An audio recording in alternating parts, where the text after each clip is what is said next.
మీరు ఎప్పుడైనా గమనించారా?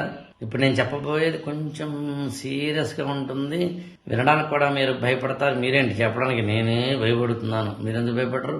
గమనించారో లేదో నాకు తెలియదు, కానీ మీరు అంటే గమనించకుండా ఎందుకు ఉంటాం, కానీ తెలివిగా దాన్ని స్కిప్ చేస్తాం, ఎస్కేప్ అవుతాం. అదేంటి చెప్పమంటారా? డెత్, మరణం. మామూలుగా మాట్లాడుకుందాం సరదాగా, మిమ్మల్ని ఎందుకు లేండి. కానీ ఈ మాట్లాడుతున్న నేను ఎప్పటికైనా పోతాను, మీరు గమనించట్లేదు.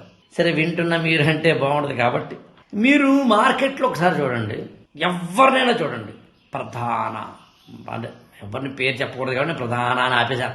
ఎవరైనా సరే పేర్లు ఎందుకు చెప్పడం అని, పేర్లు అంటే నా ఉద్దేశం స్పెసిఫికేషన్స్ ఎందుకని.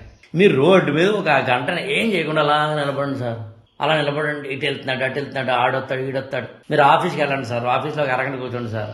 ఆ ఆఫీసులో ఇక్కడ దర్జాగా నువ్వు సెంటు పూసుకుని వచ్చేస్తాడు ఒక ఆయన, గమనించండి. మొత్తం వేడు ఉంగరాలు అన్నా చూడండి.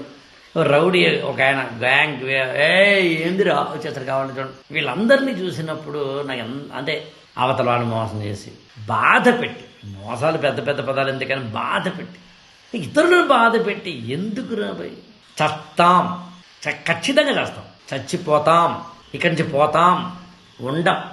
వెళ్ళేటప్పుడు ఏం పట్టుకెళ్ళాం, సెల్ ఫోన్ నాది కానీ ఇప్పుడు పోతే నాది కాదు. చిన్న చిన్న వాటికి ఎందుకురా మనకిది?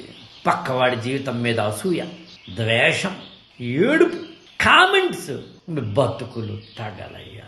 వాళ్ళని వీళ్ళని కామెంట్స్, అమ్మాయిలని కామెంట్స్, అబ్బాయిలని కామెంట్స్, మేము వీడియోలు పెడితే దానికింత కామెంట్స్. ఎంపీకేమరా మనం, పట్టుకుపోం దేనికిదంతా అని అరిచి గోల పెట్టి, ఏదో సినిమాలో నాకు గుర్తురాడు గారి చాలా గట్టిగా అరిచి చెప్పాలనిపిస్తుంది అంటాడు హీరో, అలా గట్టిగా అరిచి చెప్పాలనిపిస్తున్నా కానీ పోతాం రా వెయ్యి, పోతాం రా.